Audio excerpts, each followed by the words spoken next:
distributed. Because this is across every day. Because nowadays, one organization maybe having multiple, maybe having multiple locations. So because of that, what is happening? The data is also getting distributed. Right? It is not limited to one particular place, but your data is interactively distributed across your organization, which may be located worldwide actually. Now comes the part, because this data is so much distributed across multiple systems also, some data might be in the on-premise environment, some may be in the cloud environment, some may be in some operational databases. So all these things the data is making some data silos sequencing. So much of data. It is not that limited set of data which is getting generated, but it is huge amount of data, large amount of data. Plus we can say that the data is also growing at a very fast rate. The data which is getting generated, it is getting generated at a very, very fast rate you can say nowadays. And it's all complex data. Not just limited to one sort of a data, but all variety of data you can get. This is what the modern data demands. This is what the organizations nowadays, the issues which they are facing is this one. Second issue is fragmented data sources which is scattered across multiple systems. That creates silos which will slow down the decision making and hinder the innovations as well. Now, what do I mean by that? Right now, I said my data silos is counting. So, this silos is actually slowing down my decision making process for me. Which means, if I want to take some decisions quickly with the data, because this data is spread out and it is all, you can say from different sources, so it even becomes difficult to take some quick decisions based on the data.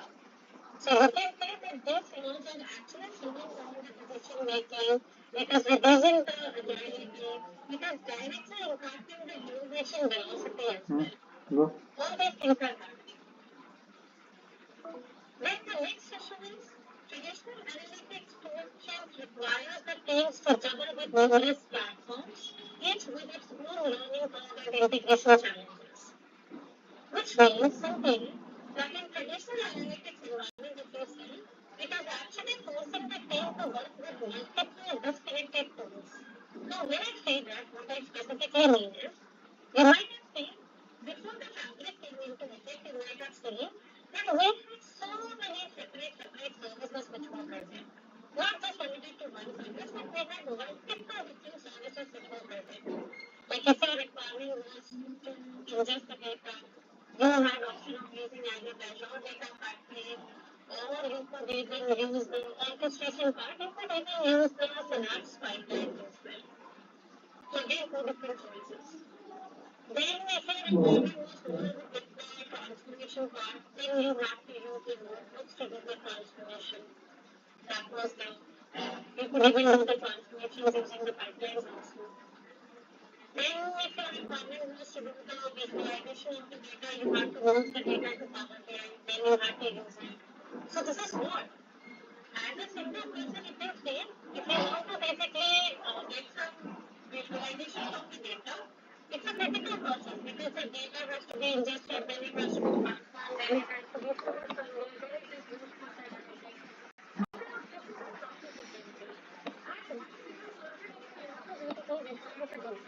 It is requiring you to work with multiple different disconnected tools over here. In the sense that it is every person in the team is not necessary to have the knowledge of each and every service which is here. It is not required. Based on the rules, the services would also be limited for that. If you are a data engineer, you may be using more of Azure Synapse Analytics, you may be using more of Azure Data Factory and more. But if you are looking, say, a data analyst, you would be more aligned towards using the Power BI which is there. If you are a data scientist, your requirements would be different. So, we can say in all those places, if we talk about the technical analytics tools, this is what was happening over there in all organizations. We had multiple disconnected tools which were there, and each of those tools require different skills, it requires different integrations, different governance models were there for everything.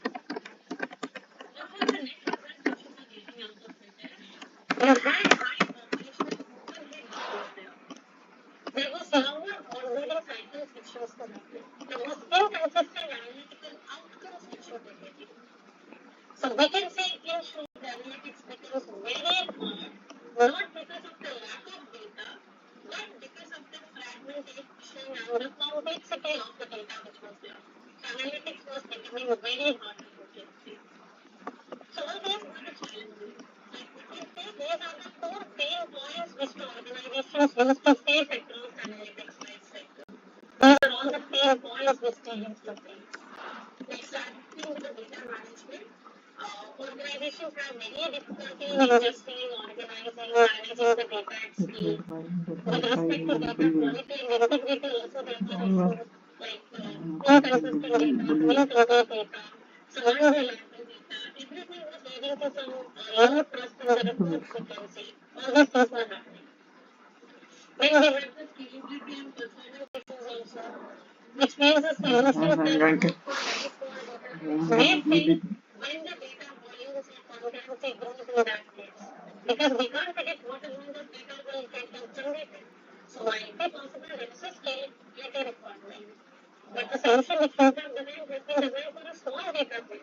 It will really work better with a small data set. So what to do in this case? All these issues will happen. Talking about data privacy, increasing the compliance requirements like the GDPR, governance, access controls, all these things will matter a lot. And there was basically the transparency, which was another challenge which was faced. Transparency in the sense, we can say there was lack of visibility into the data's lineage, into the data's transformation, how the data is getting transformed, metrics, definitions had some lack of visibilities. The lack of domain expertise for them, as I said right now, not necessary that every person will be very much good with all the different services, not at all necessary. So business users were actually struggling to translate their raw data into some meaningful insights, you can say, without any heavy IT dependence. So these were all the data analysis challenges which was there. Okay, all these were the different analysis challenges which were there. So we discussed about what was the modern data dilemma and what were the analysis challenges, data analysis challenges. Now, what is the requirement nowadays for the organization? Which means what the organizations actually want from a modern data or modern analytics platform. That is very much important to understand. So these were all the issues. Now the organizations actually want that they should be able to work on these issues and they should be creating something which is going to help them in all the ways possible. They want to have unified data access across all the departments. Like which means they want to break the data silos which was getting created. They want a unified data access. Whether you are a data analyst, whether you are a data engineer, your data should be stored in one place from where a data analyst can also access the data engineer can also access, everyone can use all the data. So a unified data access across all the departments is what nowadays the modern analytics platforms requirement is all about. They need real-time analytics capabilities also. Like they want to make some faster decisions outcomes and all. They want to know that they should be able to make faster decisions based on the data. So they need real-time analytics capabilities. They need to source which is going to serve both the technical and the business users. Like for example, engineers are there, analysts are there, decision makers are there. So they need to make sure that basically that they work at business users. Not just limited to a technical user or a business user, but both the users' requirements are solved with the same tool. That becomes more easy. They need reduced complexity in analytics workflow also, which means they want a simplified analytics workflow so that they can reduce basically the sprawl, the operations frictions, all those things in order to do this. They want faster time to insight from competitive advantage, which means directly they want to translate into some competitive advantage. They should be able to get the insights into the data on a faster pace so that they are able to translate that data into some competitive advantage basically. So this is what the analytics workflows and the business challenges and what the critical business needs nowadays is talking about. This is what I give an overview. Now comes the part where we have the introduction to Sample. Now, why all of a become perfect then. Now, while I'm talking about fabric over units, I discussed all these issues which were there. Okay, we discussed about eliminating the fragmentations across the data. We discussed about the analytics. We discussed about the AI business. Many things were discussed. So all these things basically require be supported in one single service, which is Microsoft Fabric. Now, what is Microsoft Fabric? Very much important to understand. So I can say that Fabric is kind of a complete integration tool. It's one platform, one experience. So you get one single platform where you are getting everything under one single roof. That is what Fabric is. Basically, you can consider say that the Fabric is going to consolidate all the entire analytics life cycle into a single SaaS platform for you. What is it going to do? It is going to integrate or consolidate all your entire analytics life cycle requirements into one single SaaS platform. It's a SaaS offering, software as a service offering. What do I mean by the software as a service offering? Software as a service offering says that with just an internet connection, you can basically use it from anywhere. Like how you use Microsoft Outlook, same way with just an internet connection, you can access the Fabric from anywhere. That's the benefit of it. So we can say we always say that's a complete integration. Now, why do I say so? Because it is bringing together all my data engineering, data factory, data science, data warehousing, my real-time intelligence, my Power BI, all these has been integrated into one single platform for me. So there is no more switching between different tools or there is no more managing of any complex integrations. Which means if I was suppose in the previous time, if I had to do some transformation task, I had to use either the notebooks to do that, where I had to write some PHP queries and all. Which means I had to bring the data over there, manually I could do it. And if I had to do some visualization of my data, then I had to bring the data to the Power BI, manually I could do it. This was the case earlier. But now it's all changed. I'm getting all these options under one single platform, which is my Fabric platform. Whether you have your data factory requirement, data factory means to ingest the data, to orchestrate the data, those things. Or if you have your data engineering requirement, which means you want to do some large-scale data transformations and all, that is all part of your data engineering workload, you can say. Or if your requirement is data science. Data science means if you want to perform some advanced analytics, some ML you want to perform for those. Hello. Then we have data warehouse. Warehouse means it's just a Hello. SQL-based analytics which you can do on the data in the data warehouse. Okay. Hi, yeah. I am listening to you. Yeah, I am Kanaya. Analytics which you want to perform on the real-time data. As soon as the data comes, basically you want to perform all these things. So we have Okay.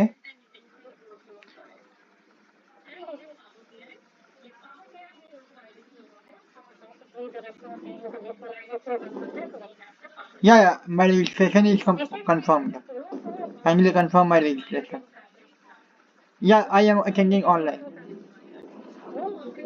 Thank you for asking one question. Thank you for that.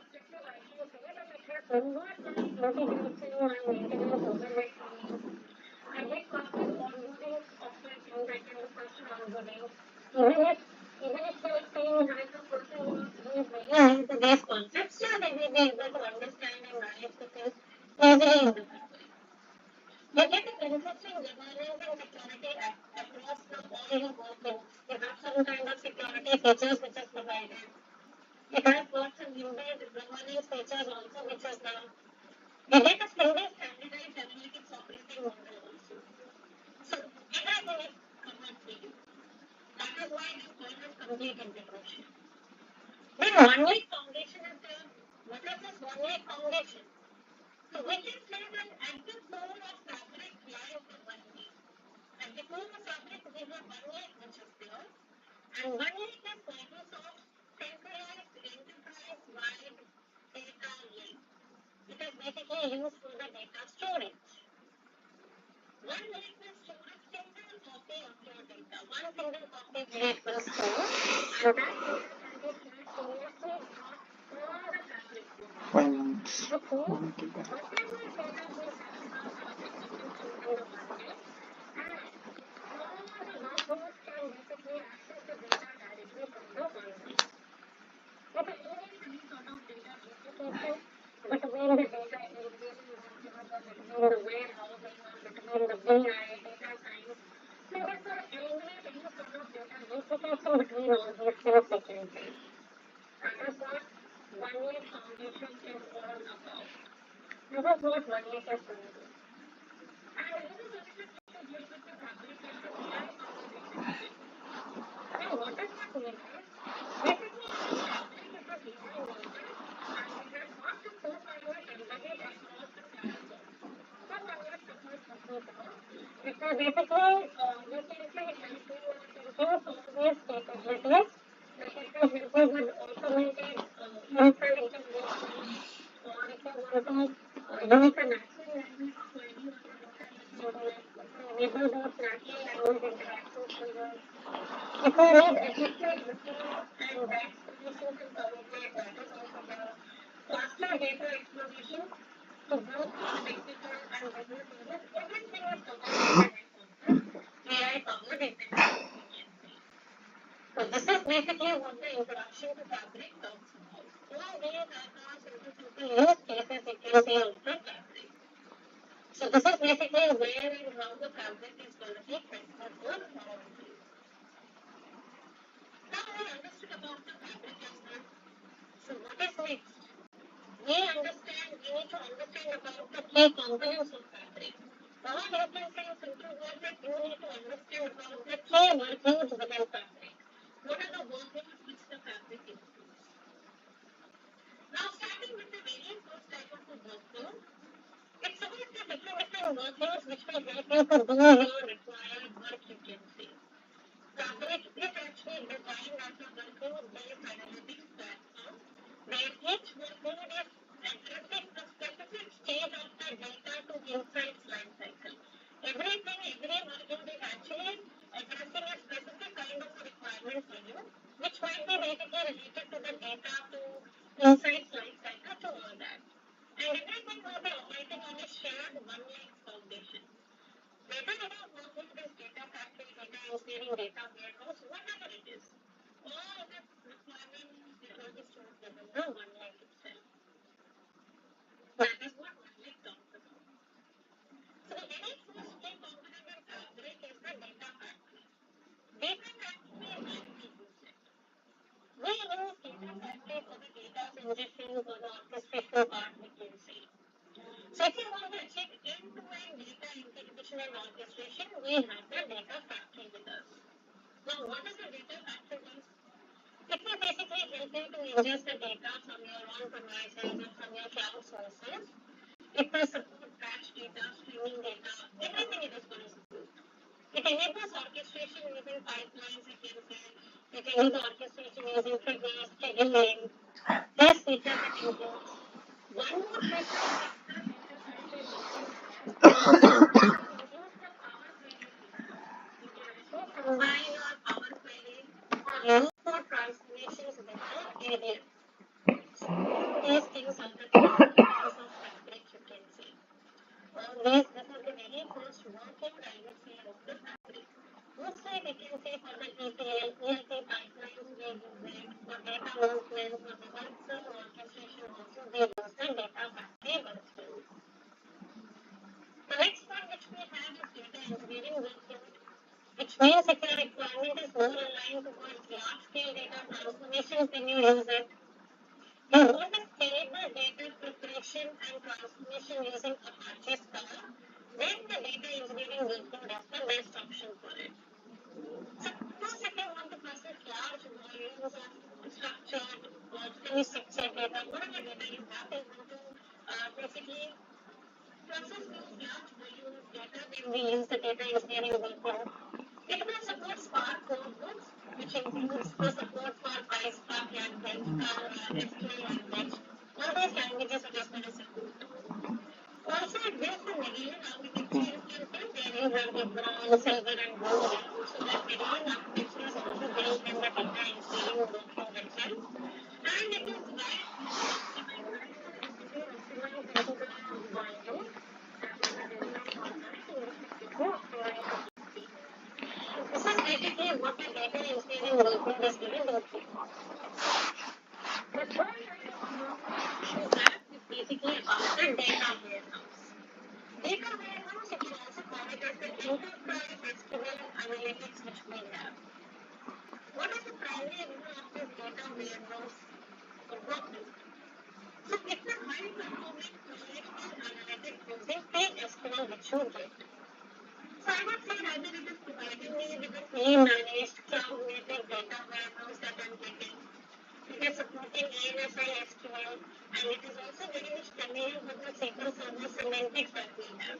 You get fast analytical query speed. You can integrate very much natively with the Power BI.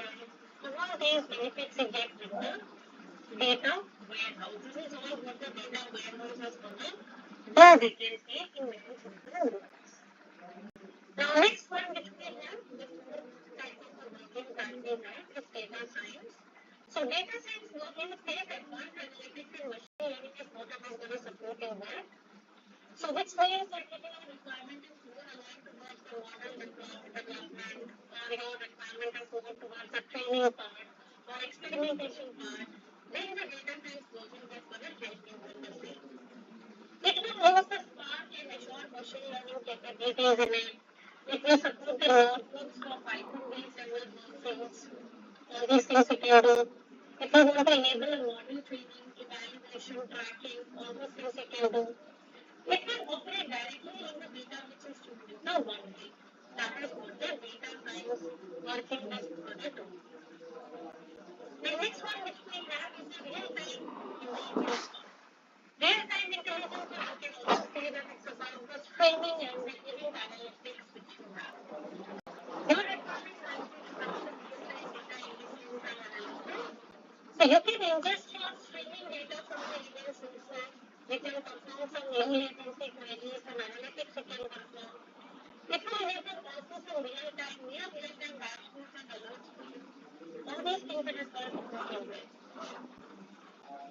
And last we have is a Power BI workflow. Why Power BI workflow? So if your requirement is to have some insights directly and some decision enablement, then we need the Power BI component in it. So it is going to build the interactive dashboards for you. It will build the reports for you. It will enable the semantic models and self-service analytics for you. It supports direct code, it supports high performance. So all these things it is going to support you with. So these are basically the key components of the Microsoft Fabric we can see. All these are the key components which we have. Now, what you can see on the screen right now, these are just limited set of key components. As we all know that Fabric is expanding day by day. So now there are few more key components which have been added. But other than that, over the time, you may see some new key components of new workloads also getting added over here. So it totally depends. Now, moving on to what we mean by this end-to-end data flow in Fabric. What is this end-to-end all about? So we are going to talk about how this Fabric delivers us with a fully integrated end-to-end analytics pipeline, starting from the raw data ingestion to the command and real-time business insights, everything within a single platform we can see. In simple words, the core message is very much simple. Every stage of the analytics lifecycle should be optimized, it should be unified, and it should be accelerated in the Fabric. That is what end-to-end data flow in Microsoft Fabric means. Now, starting with the very first step of end-to-end data flow, the very first step is the data ingestion. You have to ingest the data. You need to have a unified entry point for all the data. So data will enter Fabric. Nhưng mà bọn tôi may may còn tắm đi nó khó chi để thật và tốt hơn nó khó chi để thật tốt hơn mình vẫn cũng khá là Some may be ingesting the data मैं खाता हूँ ना, मेरा पहले delete सही from the रहना cloud चाहिए। storage. Some may be deleted from कंजन the flash नहीं, drive. मैं बड़ा झूठा इंसान हूँ क्या? So everywhere it मैं बड़ा झूठा, मेरे को electricity मुझको under कोई भी single ingestion मुझे framework, मारने वाला नहीं। which is going to eliminate the need for multiple nuclear कोई झूठा हो तो भाई fuels खाना होता है, कई बार दिन देता है, मैं क्या तुम उठा कर कर सकते हैं, मैं क्या खा के मुझे करता हूँ, कोई नहीं कर सकता, never get that of मैंने हमेशा कर मैं याद हूँ, मैं याद हूँ, क्यों गंगा बहुत बुरा याद हूँ, मैं बहुत पसंद हूँ, मुझे बाहर निकाल, घर घर में So it is not necessary obviously to be writing the code SQL, but you have the option of Spark, Python, and all the things. Now, और लोग मेरी माँ को मेरे घर से बाहर निकालने की कोशिश की तुम लोगों ने, मैं कसम खा के कह रहा हूँ, सुसाइड हो गया, भाई देखो, मुझे पूरा पूरा पावर चाहिए, नहीं वो खाली गोली मार दो गोली, storage needs and also data will be stored in the one place. Data which is stored once, it can be reused every day. Whatever data you have stored once, कोई you बात can नहीं, reuse मार it देना, every day. काट देना, क्या हाथ काट It दो, is going to store the data in ये one हाथ place. They they That Thakur, is a data lake, you can say. That is a they they format Thakur, in I which love the you, one will take to store the data. It they may they be Thakur, localized into any thousand and into semantic structures as well. This is what the storage in one data is going to talk about. So we can say that no data integration is happening between the engineering and the warehousing or the BI and the data science business. No such data duplication is happening over here. This is what basically the storage in one layer talks about. Then we have the direct link. What happens? Power BI can directly connect to the one lake using the direct link. You have got that option. So no data input will be required in case, no refresh latency will be there. Near real-time analytics is what you will get in this case. This is what the reporting and the sharing part talks about. So this is how we can achieve an end-to-end analytics tool. We can say analytics tool in the Microsoft Fabric. This is how it is going to support you with this thing. Now, what about the integration and the collaboration with the Fabric? How you can integrate or how you can collaborate with the Fabric? So before moving on to this one, what is the best picture I will show you all demo. And then I can tell you what I am doing. So over here in this demo, I will basically take out all the questions also towards the end. Just give me a few minutes at the back. So what I'm going to do is I will show you a demo over here because we will be talking about the lake house and I'll be showing you kind of an end-to-end part over here. Okay, let me go ahead and share my screen with you. I have few things pre-created, but I will also show you how you can create all these things. Okay.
So in case if it is not visible, then you can let me know. But if it is visible,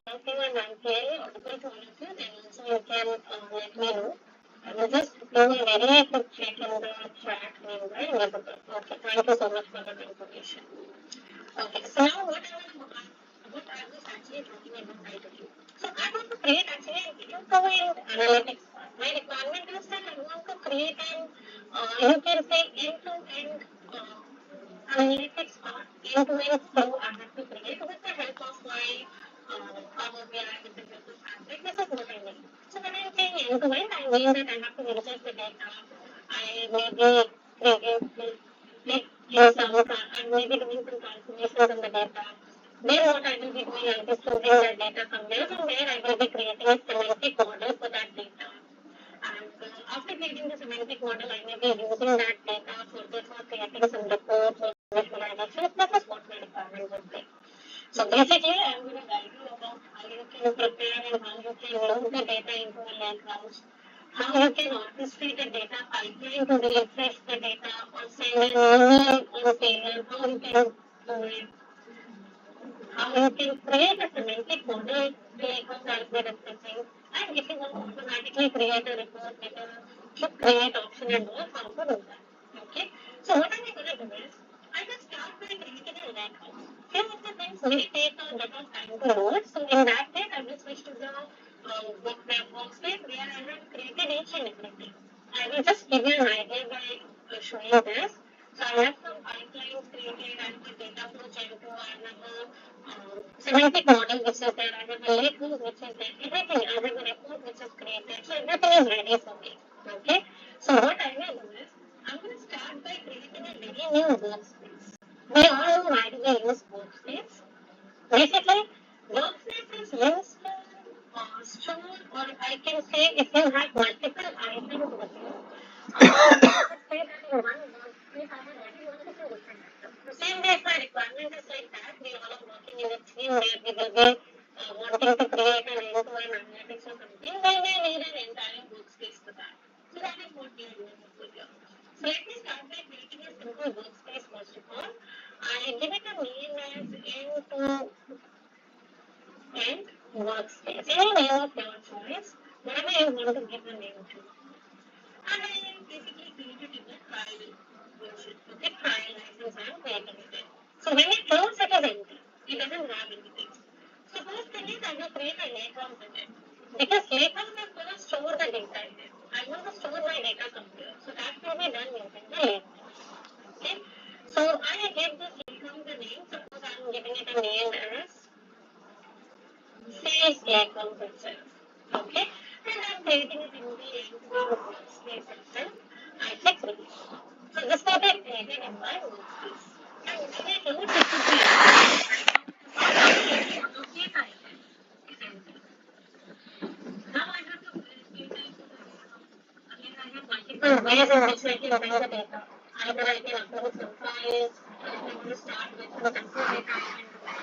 So if I see this option at the top, get data, either you can upload the files, or you can use new pipelines, new data flows, new short text, or new documents. I'm going to go with the data flow Gen2 over here. So I'm going to create a new data flow Gen2. Okay. So I have to give this data flow Gen2 a name. So I'm giving it a name as online sales data flow. This is the name I'm giving and I click create. Okay. So this will basically create a data flow for me. I think my video might not be visible for you because some issue with my camera it was showing, but now I think it should be fine. Okay. So I think what you see is data flow themselves there. Okay, this is a data flow, and as soon as the data flow loads, it is also empty. There is no data. But if you want to get the data from some other source, you can do it. You have got multiple different options which is supported within the data flow. Okay, so data flow Gen2, if you click on this get data flow, नहीं जाओगे मैं बता रहा हूँ या तो कोई आप बेटा कमा पाएगा कि नहीं कमा पाएगा मेरे को पाएगा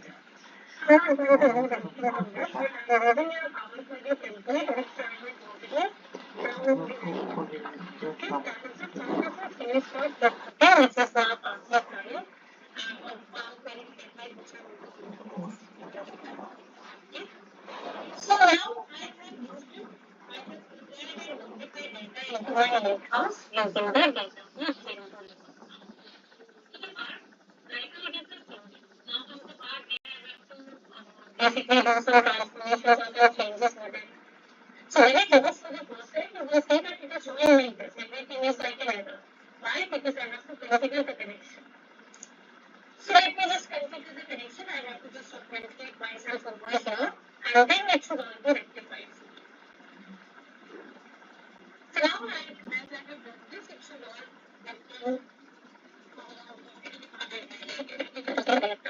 Like this is showing me product underscore these are the this is a table which has all these columns in it. Same way you can see under the data load folder, I have it in date table which is there. Okay, under the data load group, I have this in date query which is there. And when I click on that query, I can see all these are the different columns which it includes. Okay, all these are the different columns. We can see that there is a date key column. If you have a look at the date key column, the data type of this date key column is date as of now. What if you want to change its data type? Suppose if you want to change its data type to date type, how to do it? Click on it, change it to date type. And then it will ask you to change the column type. So do you want to change the column type for as adding it as a new step, or you want to replace it with the current one? So I say replace it. This is what I do. Okay. Now after doing it, a very small kind of a transformation I did, and as I say, all these things getting updated above here. Here, basically the setup was very divided my things, and it was showing me like this. So the date key, now it is showing me the time as well. Because I selected the date key and changed it to the date key, that's why. After that, now I have to, the main thing is I have to configure my destination. On the right hand side column, you can see the data destination is already configured to a default destination. Okay. So with bin date, my default destination is my lakehouse, which has been used. And you can see that the update method which is used, because if I use my cursor from here, it won't show you. So the update method which is being used is replace over here. Replace method says that it will override whatever the previous data was there, it is going to override those data during the refresh. That is okay with bin data. But what about stack tables? If you have big stack tables before, in that case, if you are going with a replace means it is a kind of a heavy load which you will be performing there. Not a very capable option. So if I click on my flag, online sales table, still it is showing my data destination as the lakehouse itself. Okay, and my update method is also replace. I don't want this. I want to remove it. Okay, so I'm going to make sure that flag online sales table is created and I close this. I delete this. Remove the data destination and the destination. After that, I want to add the destination again to this. So what I can do, I can say add data destination and I will say lakehouse here. Which means I am going to again add the destination, but this time my update method won't be replace, it will be append rather. That is what my requirement is. So what I can do, I can see the connection details and I can next over here. And basically input my accounts. So first it will validate all my connection details. If everything looks good, then it will take me to the next step over here. This is what is happening. So when we come to the next, here we need to choose the destination target. So in the destination target, I have to make sure that I am choosing my workspace. I expand my workspace over here. And in that also, I have created the sales lakehouse. I want that my target is going to be a table which will be created and its name is going to be Start Online Sales. So table is selected. This is where new table is selected and Start Online Sales is also selected. After doing this much, I will say next over here. Now this is where you can choose the update method. So I don't want automatic settings, but I can update method should be applied. So I choose append over here. Okay. That's the column mappings and everything looks good to me. So I'm going to click directly on the next part, place part. I'm saving the settings. Okay. After that, basically that it will add all the new rows to the table during each refresh. It is going to preserve the existing data, but it is just adding those new rows to the table repeatedly, existing table. That is what the append is going to do. Now, after creating this data, what you can do is you can directly go and save and run this. Okay, this is the option to save and run this. Or you can get a publish option that can be remove the publish option and you get the save and run option. So now you can see that I have started from my data flow. Okay, and now I started over here. So after doing this, if you want to see if this has been executed or not, you have to go back to your workspace. This is your end-to-end workspace. When you come over here, you will see that it is still running. The run is in progress there. Okay. So let this run happen. Meanwhile, next thing what we have to do is we want to orchestrate the entire.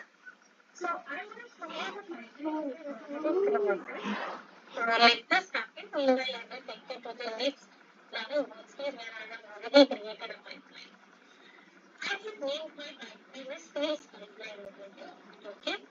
And I'm using a pipeline. Now the question will come to your mind that why am I using a pipeline over here? And let me show you.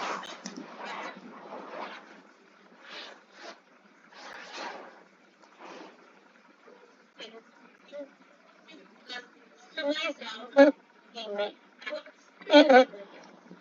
So this is how my email looks.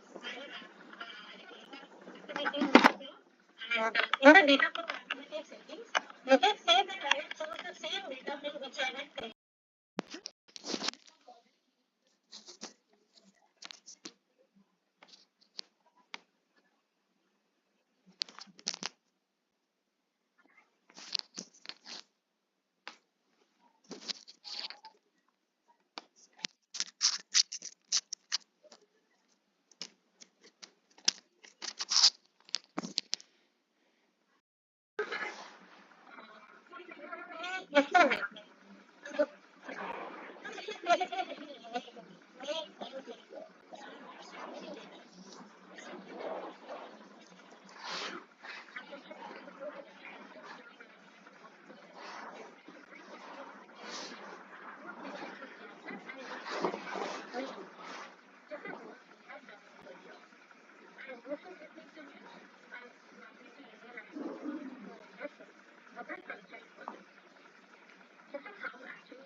So you want that your data flow should be refreshed on a daily basis, so you can schedule it.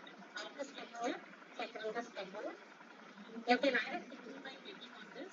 Already a schedule has been added. You can add a schedule by clicking on this option. And how you want it. Daily at what time? Suppose you want it at 12 p.m. or you want it at suppose you want it at 00. You want it at 12 a.m. You can do it. All those options you get to work with. You can provide a start date and time, end date and time, minute date. All these things you can configure and schedule sales over here. This is how you can actually schedule your pipeline meetings.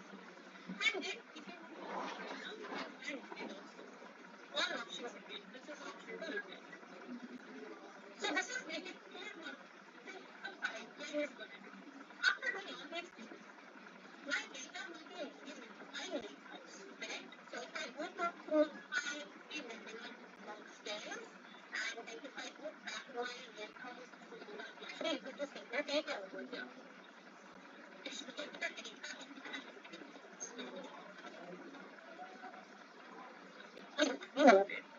so next what I'll be going to do is we will be using these changes in the warehouse and we will be creating a semantic model out of it. It's a kind of a metadata here where we are actually going to organize and transform the data, ontological concepts, everything we're going to transform and structure it in a proper way. So if you want to create a semantic model, click on the new semantic model over here. When you do that, you have to provide a semantic model name, any name of your choice, you can provide the semantic model. In which workspace you want the semantic model to be created, and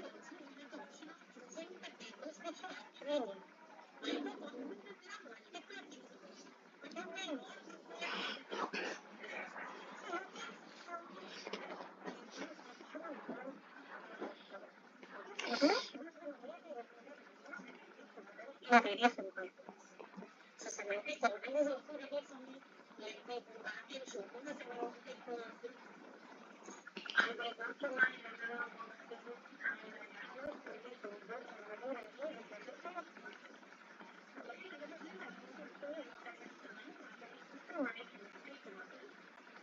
so once you take automatic model rules, it will include okay. So right now it says that you are in a viewing mode. Shift from the viewing to the editing mode so that you can make some changes. When it moves, all the changes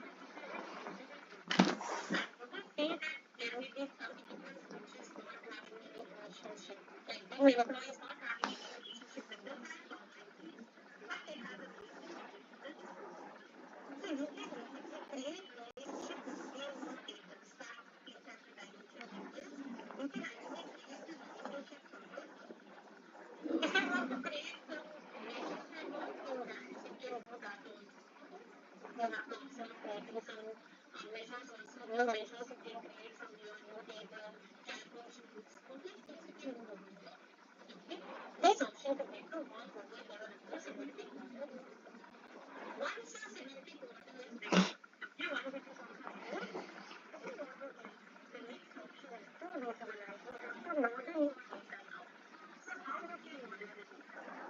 I am using a quick visualization for that, which means if I go back to my webinar page, if I click on create on my create folder, I get an option of auto create a folder.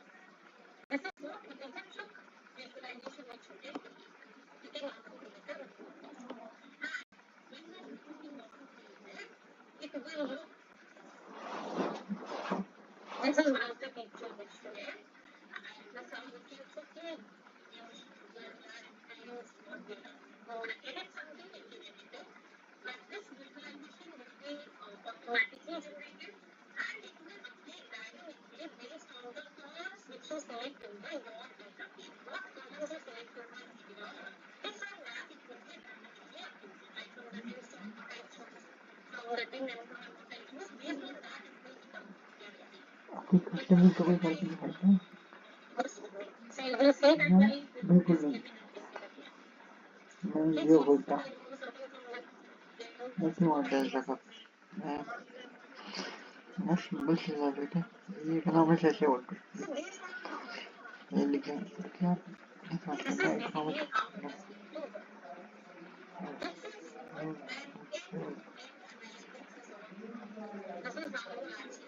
no election only one two